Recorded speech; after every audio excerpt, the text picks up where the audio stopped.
right, Matt, we ready to go? I'm ready. Well, that is good. We're talking about succession planning and transition planning today. Why don't you just start out by sharing a little bit about your company, what you guys do, and then leading us in. I consider you the host, so you can be the host today. Ooh, thank you. I just got an upgrade. That's perfect. I went from panelist to host. Well, good. I get to lead and I co-founded a ministry called Ministry Transitions, and formerly pastoral transitions, but we realized that everywhere you go, we have some kind of transition in life, and specifically in the ministry world. It was not just churches that were struggling with answering this question of what's next. How do we figure out when we're going to transition? Sometimes that comes in the form of we need to let people go. Sometimes it means that we're trying to get out on our own. And my quick backstory is that I was a teaching and executive pastor at a large Southern California mega church. It was a mini mega out of all of the ultra mega in Orange County, California. And I I earned my way out of ministry. I took out the hard way, and unfortunately found myself in a season of like, what are we going to do now? And we had to figure that out. And a couple years later, Bill, Tom, and I founded Ministry Transitions, and really we get to walk with organizations and individuals in those transition seasons, trying to figure out the answer to what's next. So whether that is succession planning, whether that is figuring out, can I retire? If I do retire, who's going to take that spot? What am I going to do when I'm done? We got together because you handle this side of things that we don't really handle, and that's the financial piece. And so, really, we decided let's put our superpowers together, and this idea of why ministry leaders don't want to talk about retirement. What are the things that are stopping them? So we were solving one part of the equation, and you brilliantly kind of solved the other part. And so that's a little bit of what we want to share today, and bring these pieces together. So we're walking through what I would call maybe the soft side of figuring out some of these questions of if I'm going to transition, if I'm going to retire, well, what does that look like? What does my life after this position look like? And so we're walking people through, and we have a bit of a process, and we'll walk through that today. But since I'm hosting, let me ask you a question. Your side of things is really like one of the big pieces that keeps people from retiring. They're stuck. They would like to get out, but financially they can't afford it. And so, how did you start or find yourself getting into that piece? Yeah, so I would say we took a bit of a journey to getting started working with churches. Um, Organization originally started working with banks all over the country on doing something very similar to what we do for churches today. Actually, never thought about even working with a nonprofit or a church. My father-in-law is on the board and an elder at a large church in the DFW Metroplex area, and they're the ones that actually brought me in to do the succession and transition on the financial planning side of it for the organization, and set it up for them, and then started getting referred from one nonprofit or one church to the next. And over a period of time, now we work with hundreds of churches in the areas of competence and retirement planning and succession planning, where we really do come in and do a comprehensive plan. I talk to a lot of attorneys, accountants inside of the church world, and they say, listen, a lot of the conversations around transition and succession planning are very hollow conversations inside of the organization, because Mm, the elephant inside of the room is that the leader most likely a lot of the time really can't afford to transition out of the organization.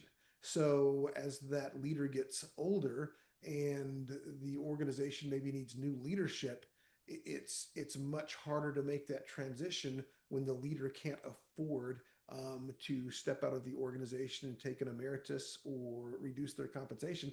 So really, we work with organizations around the concept of let's start planning for this early and get ahead of the game, instead of where most churches, a lot of nonprofits that we work with today, they haven't done anything and they haven't really even thought about it. It's something in the back of their mind, Um, we do a lot of that. So that's how I got here, and we've got a lot of experience now, as you do, working in what I call more the hard side, the financial side of getting these organizations and these senior leaders really ready to be financially prepared to transition out of the organization.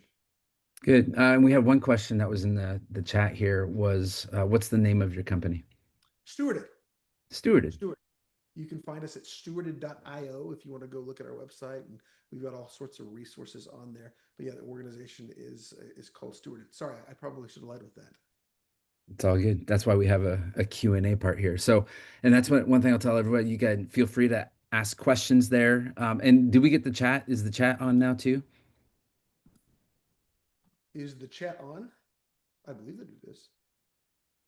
All right. So let's try it. So if let's just test this out. Would you all let us know where you're from, what city you're in, and you can drop that into the chat. That would also help us, and we can make sure that we're getting all those. I see the Q&A is coming, and then also Gabe giving a comment here that it's difficult to hear you. So either you turn your microphone up or you stand closer to your I'll microphone. scoot up a little bit closer to my microphone. Is that better? And yes, that's better. And it says the chat is disabled still. So we have Kimberly here. Maybe she can figure that out. I certainly can't figure that out, but we'll get that up and going. So, all right. Well, let's do this. We'll jump in, and hopefully, you guys can keep trying the chat, and we'll make that work. So here's how we'll do it. I'll go for a little bit. We'll walk through what we do with ministry transitions. So you can ask me some questions. We'll turn it around. I'll ask you some questions. So if you get really hard questions for me, I'm going to give it back to you, Gabe.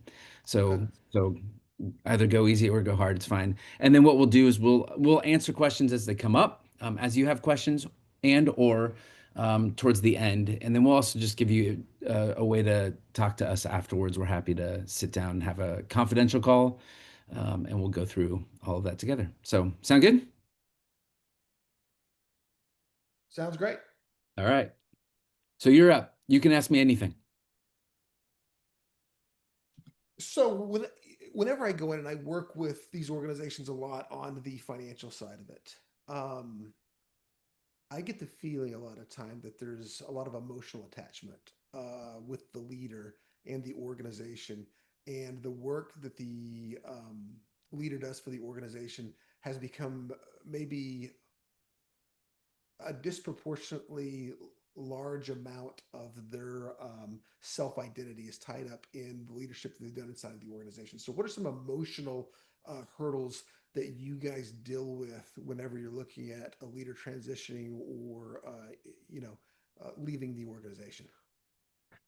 Uh, it's interesting. When I came out of ministry, and when we started this ministry, I asked my wife if she would write something for us and talk about her experience as the wife of a ministry leader.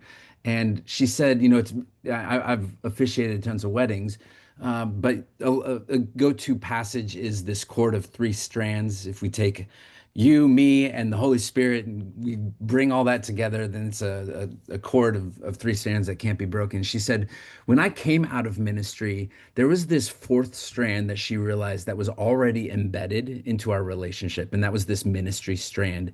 And when that started to get pulled out, that it really kind of undid the whole thing. That I was struggling for sure. Our marriage was struggling, but like this identity piece of me as a pastor, me as a ministry leader, was really hard. So I had to get really clear, really fast about my identity. And really, we work with this within a framework that is identity, assignment, and calling. And getting clear on that, whatever stage of life you're in, is incredibly important. We'd say that identity, even though I preach this message that I'm a child of God, that we're His workmanship. You have Ephesians 2 in there, and you know what you're supposed to think is my identity is not in the job or in the position. It's in Christ. It's really actually experientially really hard to live that out. Your assignment over the course of your life, they say the average male will have 11.5 jobs or assignments over the course of their life on average. The average female, they say, will have an average of 10.4 jobs or assignments over the course of their life. They might be having a baby at some point in there, so they're slightly less. But you have your assignment. That's your job. It's the vehicle that helps you make money. And then the last piece is your calling. And your calling is this piece that is you get this a few seasons in your life. Like Noah, I want you to go build that boat. And for that season, that's what you're doing. I happen to be in a season where we have three teenagers, and my calling is to disciple them right now, to really pour into them in this season.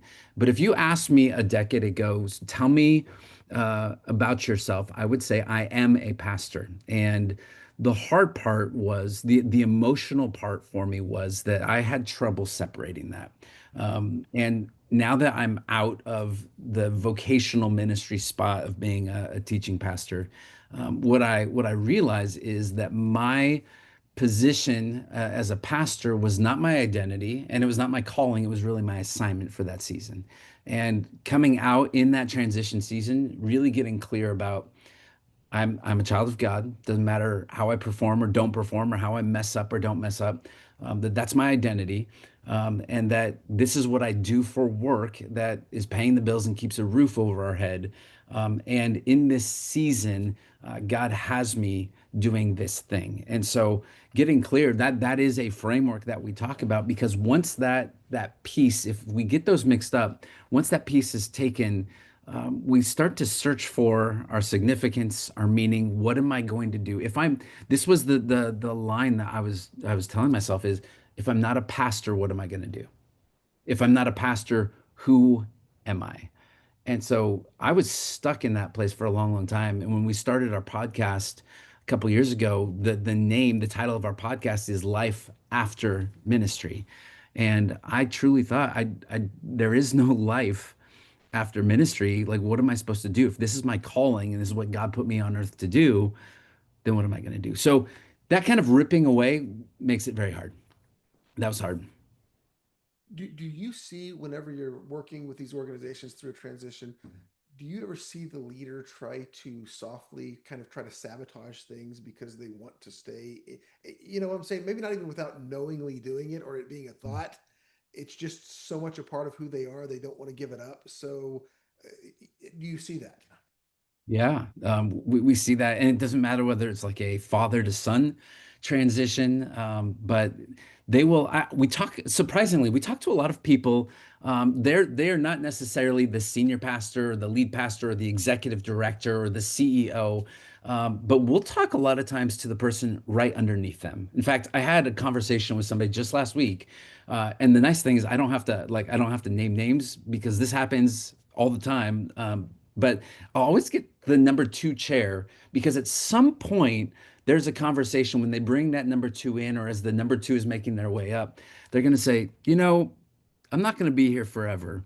And there is this like kind of unofficial naming and crowning of the successor that happens in one meeting, and then we don't talk about it for years. And that number two is like wondering, what's going on, and I think at some point they realize like I'm going to go, I'm going to leave, but it's never really revisited, and so we have some trouble there. That is one form of sabotage. I don't think that people have uh, ill malintent with this, but I do see that there are some places where we just get stuck and we have trouble moving on, or we had high hopes that something was going to happen and then the goal line gets moved again. Very, very interesting. Whenever you're doing a transition, you guys are doing the consulting that you're doing. How do you work through communicating it to the greater audience, right? Normally you're going in and you're maybe working with the board or you're working with the senior leadership team, but to, the staff, the congregation, if it's a church, how is the best way and how do you guys work through what to communicate and what the best way to communicate that is? Good. I have a couple of let me just show this to you. Can you see my screen by the way? I can, yes. Okay, good. Um, One thing that we've realized in the midst of doing this is that we as Christians, and it's probably a human thing too, is that we're really good at saying hello, but we still need some help saying goodbye. That we have trouble on the outbound conversation, and this is what's interesting is how we communicate entrances is a lot different than how we communicate exits. And so, I see this in this. This is kind of the picture for me. I don't know if you've ever seen Tangled, but I have a little. I used to have a little girl. Now she's a teenager. But in the movie Tangled, like you think about the coronation of a king, and it feels like this, right? The flags are furled, everybody's gathered, and we almost take the sword and we say, "I now dub thee, pastor." And it's this great moment, and the fanfare trumpets. Everything is great. But at that moment of transition, that like kingdom that you see like over here on the left-hand side, where it used to be warm and friendly and everything's great, it kind of turns into this like cold fortress. Like I'm not welcome here anymore. I'm not exactly sure what to do. And the people also, you can see like there's no people. It's kind of it's dark and cold, and it feels like the sun hasn't shined there in a long, long time. And really that exit, it feels a lot more like this, right? Which is much, much different than what it looked like on the way in. And so you see this picture of the pastor, of the CEO making their exit. What does that look like on the way out? And it feels very lonely. And a lot of times, how we message that, how we talk about that, is a crucial turning point for us. And there are ripple effects when you have any kind of leader who is leaving. And so the question becomes, well, what do we do about that? How do we actually walk people through even our congregation and our season of change? And I'll never forget that it was about a couple months after I came out of ministry, and there was a guy that came up to me and he said, Pastor, which was kind of weird because at that point I was no longer a pastor, but he said, Pastor, he says, I don't know what you did, but I'm sure as hell glad that the elders at the church don't know all that I've done because I would have been kicked out a long time ago. And I thought, wow. What a moment. Like what an observation for him to notice that. And you realize like how we message this, how this comes out to the congregation, impacts the people who are listening.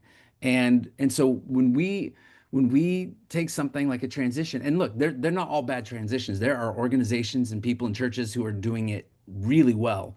Um, and at the same time, we can do this really poorly, and we can really divide the church. I had somebody come up to us last year. We were at a conference.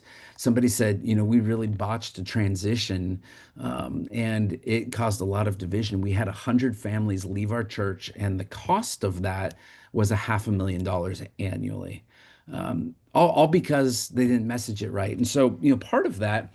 And this is what we talk about is there's lots of different kinds of transitions you can have, and this is based on something called the Johari window. It's in the psych world, but there are things that are known to ourselves, known to us, and then there's things that are known to others.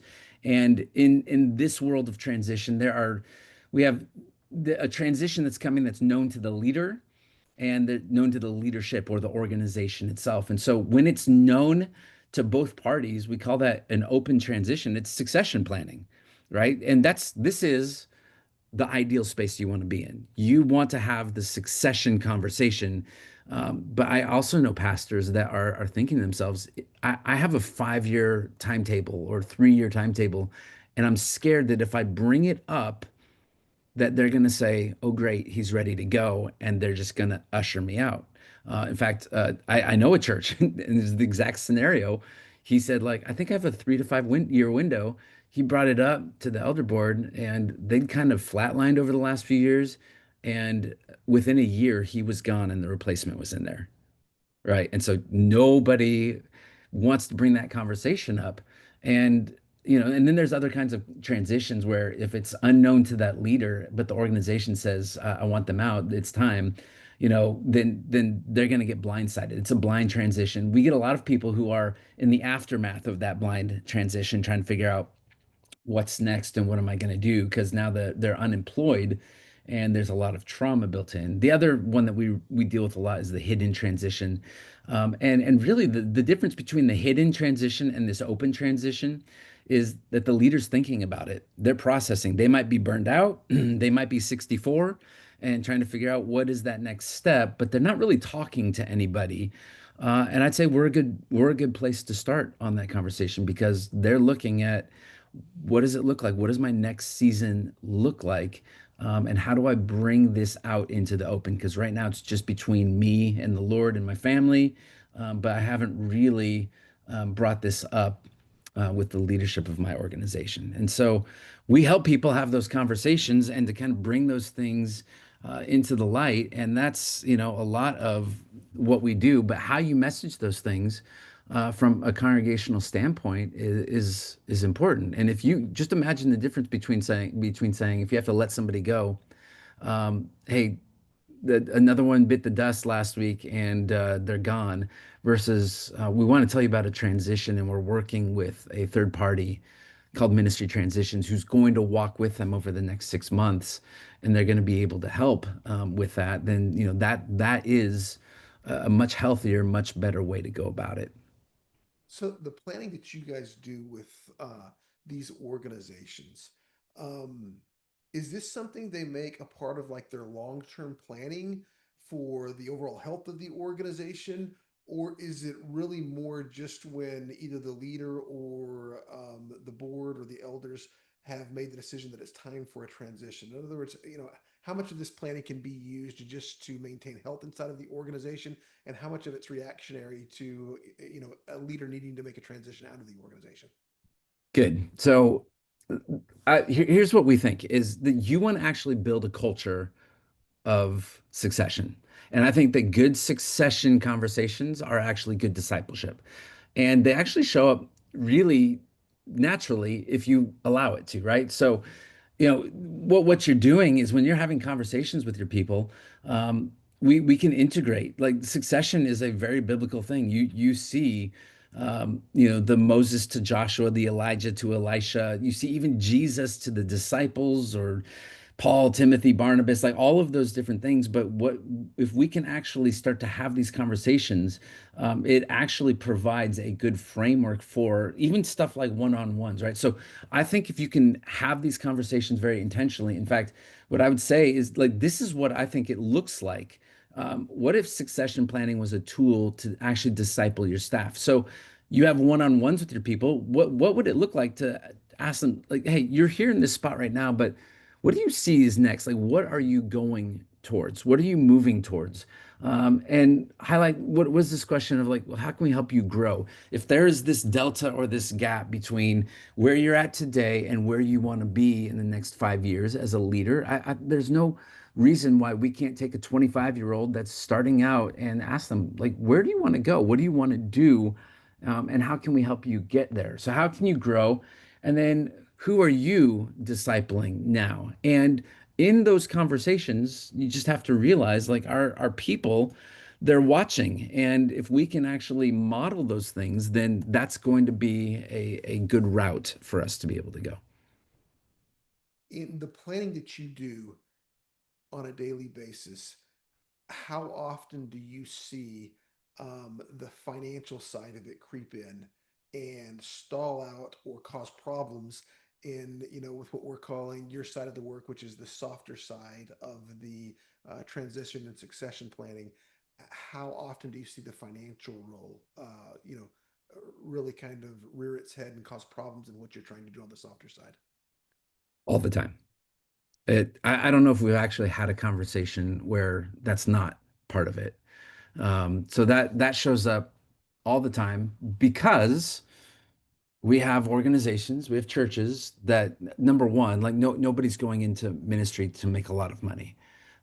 So oftentimes we're not compensated really, really well. And so we have people who are trying to figure out, like a question I'm asking all the time is, well, if you're transitioning from this thing to the next thing, what kind of salary are we trying to make up for? What do you need in the next season? And I'm never blown away by like, wow, they're giving you so much money. I'm always blown away on the other side of things, like, how do you survive? Like you have four kids, how are you doing that? And it's not like they have, church housing or something like that. Some denominations have that set up, but that piece, the financial piece, is incredibly difficult, right? How do you actually figure out, like, they don't have a big savings account, they don't have a big retirement account. And maybe if they are in a season where they are burned out and don't want to be like front row or in the pulpit still, like, how do you actually take a seminary degree, 20 years behind the pulpit, and transfer that into a different job? And so, they'll say, maybe I just need to go to Starbucks or Home Depot for a season, and that they kind of resign themselves to that. So yes, finances are actually part of every single conversation. All right, Matt. We also got a question that came in here asking, can you clarify more assignment versus calling? What would you say your calling was as a pastor versus how would you describe calling now? Um, I would say that my assignment is what I show up in the office to do every single day. And my calling is a little bit bigger. It's great if those have alignment, but they don't have to. And so what I've figured out these days, my calling, not only in the discipleship of my kids, my family, but I tell this story that there's a man stuck in a hole. The walls are too steep. He can't actually get up out of the hole himself. And so he's stuck there and he's screaming. And a doctor walks by, hears the man in the hole yelling for help. And so the doctor writes a prescription and throws the prescription down in the hole and walks on and doesn't do anything to really help. Uh, then a little while later, a priest walks by and hears the man yelling and screaming for help. And so the priest writes a prayer down on a piece of paper, drops it into the hole, and says, "Lord bless you," right? Like, what are you going to do? And the man's still stuck in the hole. And the next person that walks by is his friend, and his friend hears him yelling and screaming for help and does what nobody else would do, jumps into the hole. And the guy who's now stuck in the hole looks at the guy who just jumped in the hole and says, "Well, what did you do that for? Now we're both stuck." And he said, "I've been in this hole before and I know how to get out." And I feel like my calling in this season is I'm a hole jumper. I get to get with people who are in this, what seems like a place of being stuck, and I don't know how to do this. I don't know what's next. And I'm going to say, I'm going to sit with you in this, the tension, the sadness of the moment, whatever that looks like. And I'm going to sit with you in that. And I'm not just going to let you stay here. I'm going to show you what the next steps are, and how do we actually get out. And so, um, my calling is a little bit more mission oriented, and I would put my assignment is what are the things that I need to do every single day, the reps that I have to do. Does that help clarify? Y- Yeah, I believe that it does. Mhm. But speaking of steps, as organizations are looking to take some first steps Mhm. towards a healthy future transition, what do those first steps look like? Good. All right. I have one more thing I'm going to show you guys. And this is what it looks like over here. Just going to confirm. You can see it all still? Yes. Good. This is what the transition path looks like, and we'd call this a succession path. And really, this represents right here. This is the phase before the succession planning begins. And I would say that you can start having this conversation. Not sooner than a year. Like I think a year. You need a good year to be able to put some of this into process, right? But you can have a 5-year plan. I know some people, they say, I'm going to be here for 10 years and I'm out. This is my season. But when we have that succession plan, there are two roads. There's the road for the organization and there's the road for the individual. As an organization, we work with the organization in three different areas. We would call this situational awareness. What's going on with the ministry itself? It's a SWOT analysis. We're looking at all these different parts. We're looking at the leadership and what's the gap that we have to overcome. And then we put into place a plan. What's that transition plan? And we activate it. And a lot of times it's hard. It's hard to read the label of a bottle from inside the bottle. And so we're a good third party. But then there's also this road for the individual. And oftentimes this piece right here of like what I would say take stock and take aim is is this piece of like, well, let's assess this season that you're coming from. Where are you at? What have you learned? What does it cost? In fact, let me just show you what these look like, a little bit more dialed in. So, on the situation awareness, this is assessing the ministry, right? Like revisiting our vision and our mission. Like, who is it that we're trying to serve? And then let's look at where we're at. Is this the place that we want to keep going? Do we want to keep going in this area? And then, based on that, what kind of leader is needed next? The gap analysis is more of that leadership assessment. So, what are the current roles and capacity? And what kind of growth potential do we need? And how do we mentor, disciple the emerging leaders? Either they're internal or they're external.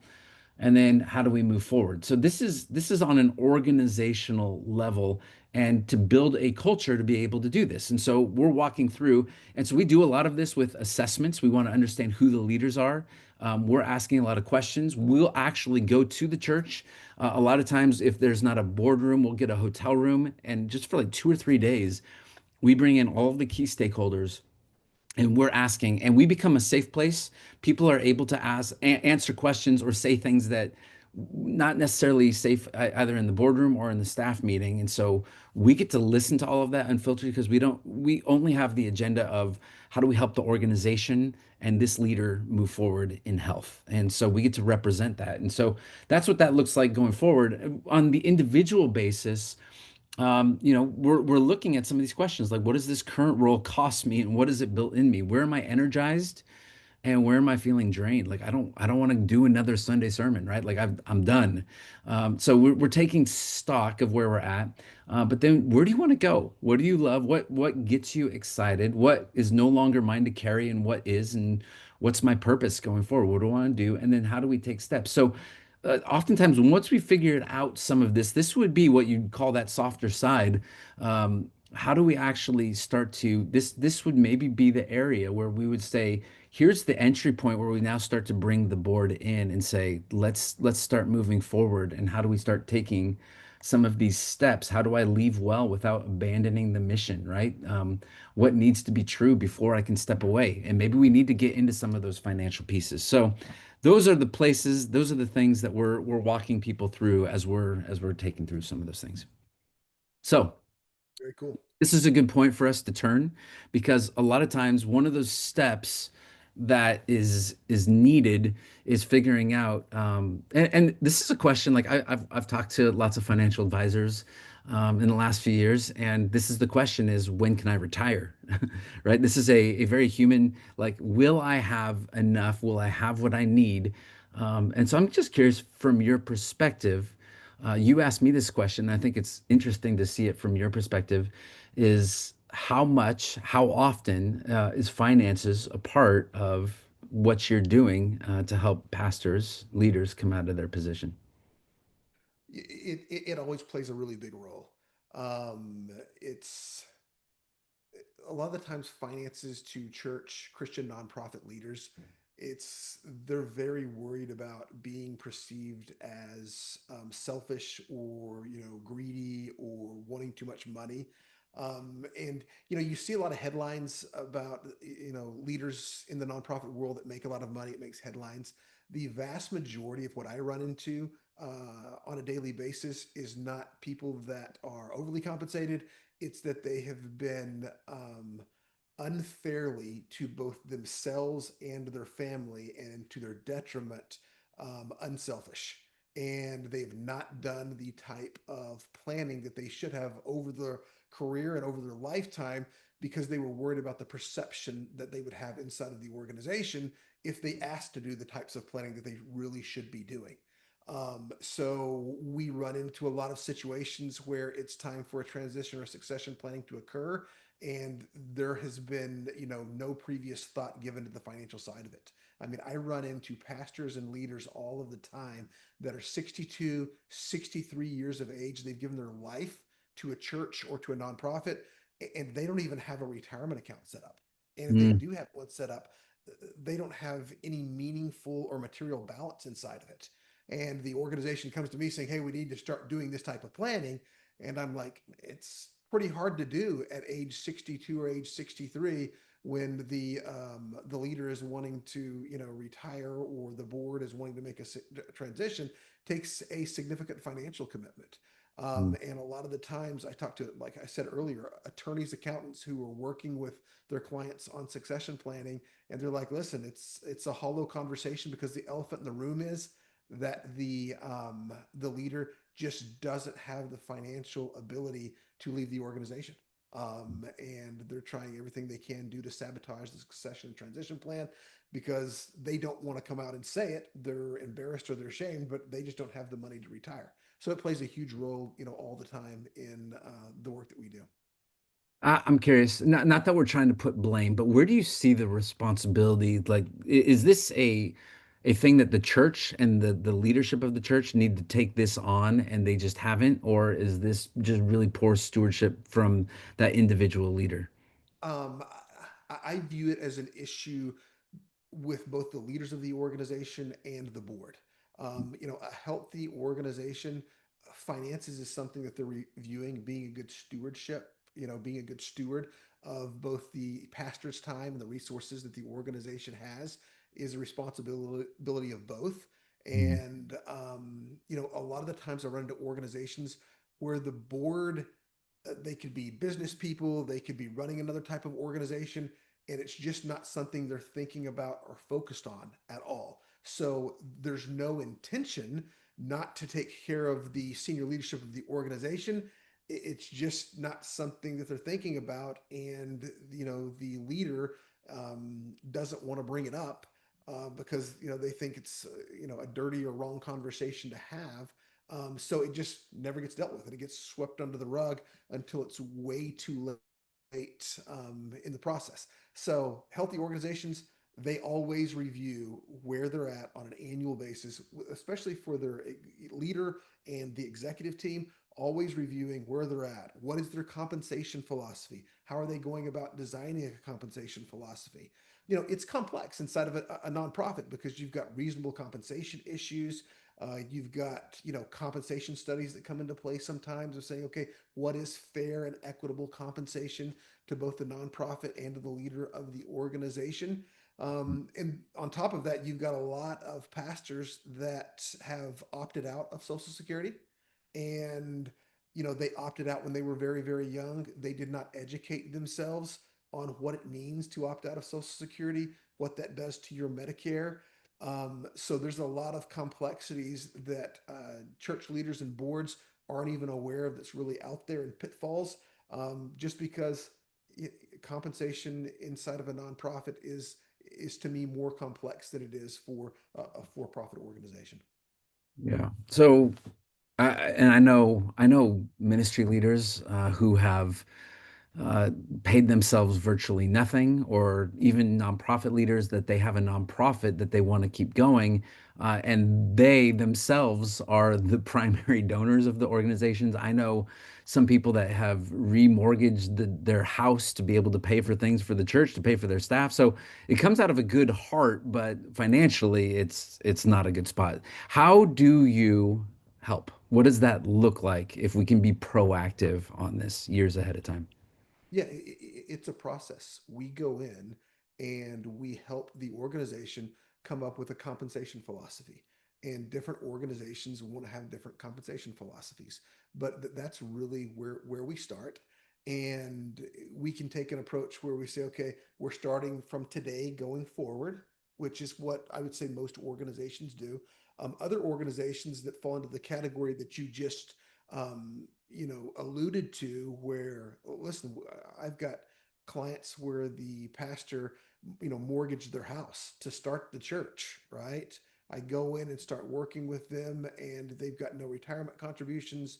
They've mortgaged the church. So some organizations say, hey, we actually want to go backwards, all right, and we want to take into account the first 15 years.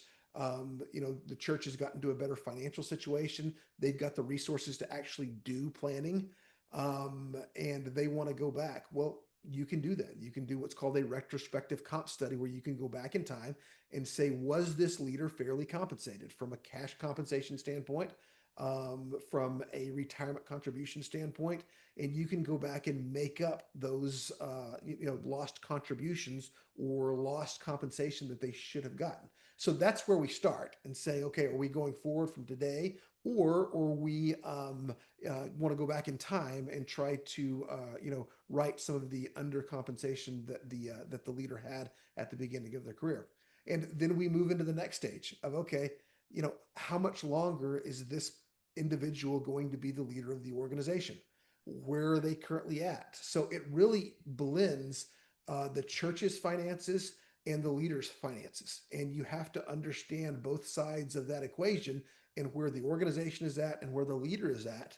And what we really say is, we're doing financial planning mainly for the organization in the area of succession planning, but then we're going through and walking them through all of the tools that they should set up and establish, as well as the philosophy and the systems of processes going forward of how this is going to be addressed to make the organization prepared financially for succession, and also the individual prepared financially for succession, and then just following that plan that we build out on an annual basis, leads to very open, positive, and healthy conversations, in that everyone knows financially where the leader stands and where the organization stands. Um, And so part of this, it just requires some courage to like somebody has to step up and say, we got to talk about it. And if that's not your board, then it's okay for you to say, and I need to just drop the fig leaf here for a second. And we need to just talk about something that might feel uncomfortable, but it's going to be a whole lot more uncomfortable if we don't talk about it. But you also, how do you work around this problem of like, okay, let's say you're doing this retrospective compensation analysis and you realize the first 15 years they lived like a pauper, we want to make it up. You can't just say, well, here's a massive lump sum. How do you work through some of that and not have the IRS knocking at your door? Yes, so you got two issues there. Most organizations, if you've got a 15 or 20-year period of time where the leader has been undercompensated, they don't have the finances to lump sum make that up. All right. So some do. We have worked with some organizations where we've done the regressive comp study, and they do. So you could do that. You have to make sure that it's documented right. You have to make sure that there's what's called a retrospective comp study, which is very, very similar. And most people are familiar with a compensation study that goes out and looks for your budget size, number of employees, what the IRS would consider reasonable compensation, but it just goes backwards and it takes more factors into account. So really what we do, if there is a large number there, we'll try to spread that over the working years of service that leader has left. Mhm. And there's all kinds of different tools at a nonprofit and a church's disposal, whether it's a 403B plan, which is a customary retirement plan that a lot of nonprofits and churches are going to have set up. Mhm. And then there's other tools. There's a tool called a rabbi trust, and we don't want to get too much into the technicalities of this, but it is a very, very great tool for organizations that want to do something a little bit larger. They want it to be sophisticated, they want it to be flexible, and they really want to be able to design it the way that they can. We do a lot of work inside of Rabbi Trust, but it's really holistic planning of bringing all of these tools together and looking at the pros and the cons from both the organization's viewpoint and then also the leader's viewpoint, to get the leader where they want to go. And just like a compensation study, we've got data on what should a leader of different size organizations, what should the organization provide for them during their retirement years? How much should be setting aside? So we've done enough of these with hundreds and hundreds of churches that we've got all the data of, depending on the size of your organization, this is what it should look like for you and your leader. Now let's come up with a plan that works for the organization's finances to be able to accomplish this. And every organization, a lot of churches, you've got building campaigns going on, you've got the resources being pulled a lot of different ways. There's ways to take all of that into account and plan for it. One of the questions that came up in the chat is how does the pastoral housing allowance play into the conversation? Yeah. So whenever you're looking at compensation for a pastor, there's two categories. There is the cash category, which is cash compensation, and that is their bonus, their salary, and their housing allowance. And then the other, everything outside of that is non-cash compensation. So that is going to be your retirement contributions, the health care premiums that the church is paying, anything outside of those three categories. So whenever we do a compensation study, the housing allowance comes into play, and we take a look at that. So that's one of the complexities that a minister or a leader of a nonprofit is going to have. That somebody inside of a for-profit, they don't have to worry about that. But um, a housing allowance is a very, very powerful tool for pastors and leaders of nonprofits to use in order to do this type of planning. So it factors into the amount of taxes that they're going to have to pay. And, that can be extrapolated to their 403B plan. That can be, any income that they derive from ministry, they can offset through housing allowance. So we factor all of that in. It's good. What's that process look like when a church comes to you and says, "All right, here's our situation." Like, what's that first process, and how long does the implementation of all this take? So normally our organization is going to be approached either by the executive, um, kind of the second person in command, so an executive pastor, the person right underneath the executive director inside or CEO inside of a nonprofit, or the actual senior pastor, or the one of the board members. That's who we're normally one of those three people that we're engaged by. And the process is a little bit different depending on which one of them reaches out. But we are normally working with either the board or the compensation committee. All right, that's normally where it starts. We'll get an engagement letter, and then we really do start off with the size of the organization, what has been their historical compensation philosophy. So we start there, and then we start making recommendations of best practices for how they need to go into the future. And this is kind of what you've done wrong in the past. This is how we've seen organizations remedy that. And then we start the process, and we normally work with the senior leader on, what do they currently have saved. Sometimes the board doesn't even have any transparency into that. They only know what the organization has done for them, which most of the time, unfortunately, is very little. So we start there, and then we start building out the plan of what should the expectations be here, what's the budget of the organization, all right, what are the financial capabilities that we have. Some organizations come to us, they've got a lot of financial capability, they've just been very slow and haven't been good stewards of time. That's an easier issue to remedy. And then a lot of the times we're approached by organizations that they're very limited on resources, and they need to use those limited resources and maximize them in a way that allows them to catch up.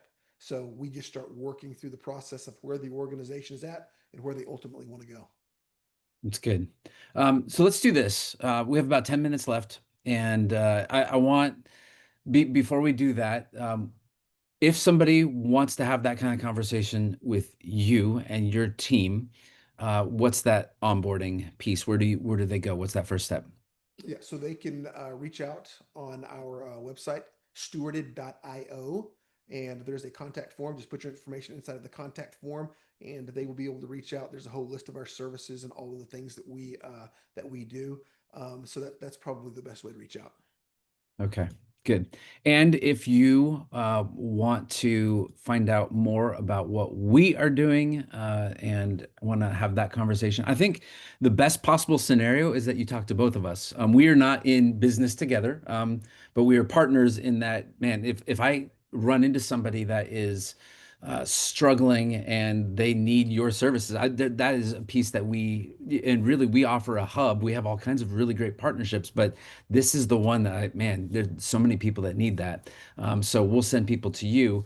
on the ministry transition side of things, we just put together a little audit. It's a self audit that you can take. So ministrytransitions.com/audit, or you can scan the QR code there. But it's just going to be a very short, there's 10 questions there. It takes 3 minutes, but it's asking you, to what extent are you ready to be able to have this kind of succession, not only from a financial perspective, but also just from an organizational heart ready perspective. You can also just reach me at matt@ministrytransitions.com. And this is my cell phone number. So I'll pick up the phone uh, and as long as I'm not sleeping, and happy to do that. So on the next slide, I'm going to give you Gabe's personal cell phone. I'm just kidding. I'm not going to Yeah. do that. Oh, you're welcome to do that. We've got another question here. It says, what input suggestions do you have for a church or faith-based ministry that will be transitioning towards becoming another campus a few miles away under another local church slash ministry? Ooh, that's good. Um, well, really, the conversation, I mean, there's so many different factors with this. Like, is this going to be there are some situations where we've seen where there is a church that is closing and there's another church that is absorbing that church, whether that's the remaining staff or even the building. But if this is they're moving or transitioning towards becoming another campus a few miles away, as a part of that, look, people just want to understand and be led along and not nobody likes to be surprised with anything. Some people don't even like surprise parties for their birthday, but I think that good and healthy communication up front is. I like to say that we got to paint a picture of the promised land. Here is what we are trying to overcome, and this is why the change is being made, and this is what it will look like. And we also need to paint a picture of the stakes of what's at stake if we don't do this, right? So I think that there's clear communication. We would also say that you want to have absolute unity in the boardroom. We used to say that we want loyal mavericks. So you can be within the board of the decision-making body when you're making a decision like this. That's the time to be the maverick, to push back and have all the questions you possibly can. But once we walk out of that boardroom and we've made that decision, that we are all speaking the same way. The worst thing you could do is say, yeah, well, we did make that and we are going to make this change, but I'm not really sure that I agree with it, right? So we have to have absolute unity on some of that going forward. And then we're going to bring the people along in different pieces, different phases, and allow them to have their questions answered, whether that's privately by poll on your website or you have a town hall type of a situation like that. Yeah, no, that's great. The conversations, whether it's on the financial or on the soft side of it, around these things, they're difficult conversations to have. Yeah. So we have a couple minutes. If anybody else wants to ask any other questions, I don't know if people have the ability to actually like turn the camera on and jump in, or Well, they can, if they would like to, they can raise their hand like just did. So, Chris, there you go. Chris, can you hear us? You're muted, so you need to unmute yourself to ask the question. Yeah, I'm sorry. I hit the button accidentally. Well, now So, you have to come up with a If question. anybody, here, if anybody else that's I'll raised come their hand, up it's with great. a question. So, I I've been out of church for 20 years, and I'm considering this next season of ministry before retirement. I probably have 7 years left to go. And so, I'm just trying to think of how can I transition well, but also how can I prepare the church to transition well in these next 7 years. So, um, yeah, so I came across Matt's podcast, Life After Ministry, and I've been consuming that almost daily, a different podcast. Mm. So been super helpful. I have really loved the resources that I have there. So have found. So what would you suggest for me, being at this point where there's no crisis that's forcing me out of ministry, but I'm just trying to think strategically and faithfully?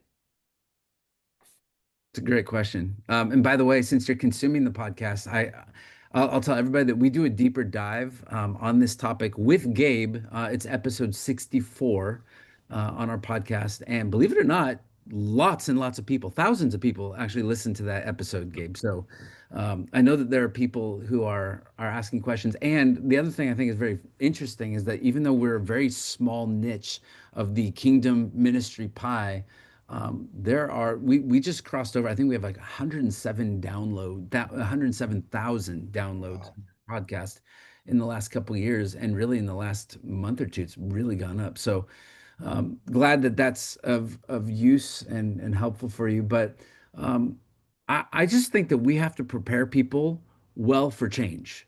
I think that it has to be something that we talk about. I think you can do a series on succession. There are lots of really great biblical passages. I can brainstorm those with you if you want, but we talk about those all the time. But what does that look like? I have led and still lead a lot of trips to Israel, and I was just there this summer, and I sat down and had a conversation about succession planning uh, within my family. I sat down with my kids and I said, "Look, Daddy's going to a place that is a little bit hairy." My wife and I, we had to have a conversation about like here are the steps that we want to take. So I won't be here forever. So we have the hit by the bus. That's an emergency type of a conversation. But how do we prepare people well going forward? I think you can say like just start slipping that kind of language in. Number one, hey, I'm not going to be here forever, and I want this church. I think your greatest legacy is that you're going to leave your church in good hands in that next season. And not have you have some monument to yourself. Great leaders are building bridges towards whatever is coming next. So I'd start bringing that in, and then I'd start having these, like what I showed you earlier, these discipleship conversations with your staff that's there, and have a mindset that when you're talking with them, you're not just having these conversations of, are you getting your work done? But we're having these conversations about where do you want to go and what's next? I think that that's going to be helpful. Uh, And Matt, yeah. a couple were asking, they didn't catch the name of the podcast. So could you give the name of the podcast one more time? Life After Ministry. And you can go to ministrytransitions.com. There's a button there on the top, but it's there or slash podcast. Um, and oh, let's see. Is that podcast September 30th? I'm looking over here. It feels like it was about September 30th. It was about 3 or 4 weeks ago. So in fact, I'll just put the link here in the chat. But it is, if you even just type ministrytransitions.com and then Gabe Pelfrey, you'll be able to see it. And then here's an interesting one. I just saw a great transition with a church that used videos to communicate with congregation about new leaders, parents, childhood, his relationship with current pastor, his discipleship philosophy, and vision for new position. What's your thoughts on that? Yeah, I think any and every way. Video is a great way to be able to do that. And I think especially if there's a good relationship with that current pastor, or the new pastor that's coming in. I saw a great transition with the church that used videos to communicate with the congregation about the new leaders, parents, child, his current relationship. Yes. So you're what you're doing is you're building a bridge, right? What does that look like? How do we actually communicate that really well? We had a couple of episodes with Gene Getz down in, well, I'm sure you probably know, down at Fellowship Church in Texas, and he started having the conversation in mega church down in Texas at age 65, and his plan, very much like what you were talking about, Chris, was 7 years from now, I want to step out. He had chosen his successor, started to have those conversations, and about 5 years into that 7 year succession plan, he realized everybody was starting to look now more towards the successor than him. And they just said, hey, this is going really well. And they actually made that change early. And Gene Getz took a back seat. He had an emeritus role. He was doing something else that he was creating on the side. And I got to interview him in his office, and that office was still in the same church 20 years later. He's 93 years old, has an office. His office has moved, but it's still there at the church, and he has a great relationship still. So talk early, talk often, I think is a great way to do that. And that relationship is building trust, and you're assuring your people like, yes, I know this person, I vouch for this person, and you're going to be in good hands. I think that's what people want to know. Awesome. Yeah. Matt, we're at the end of our time here. You guys want to give one more opportunity for anyone to raise their hand? Anybody else want to ask a question here? We're kind of at the end of our allotted time, but a great conversation. Yeah. So reach out. You can go to stewarded.io, which I always think IO. I think it's more of a techie term, but I always think, are you in or are you out? So stewarded.io and ministrytransitions.com. We're happy to jump on. It's incumbent upon us to do this well, to transition well. So, Absolutely. Gabe, good to be with you. Thanks everybody for coming. We'll send out a replay for those who couldn't make it here today. Thanks, Matt. All right, take care. Bye-bye.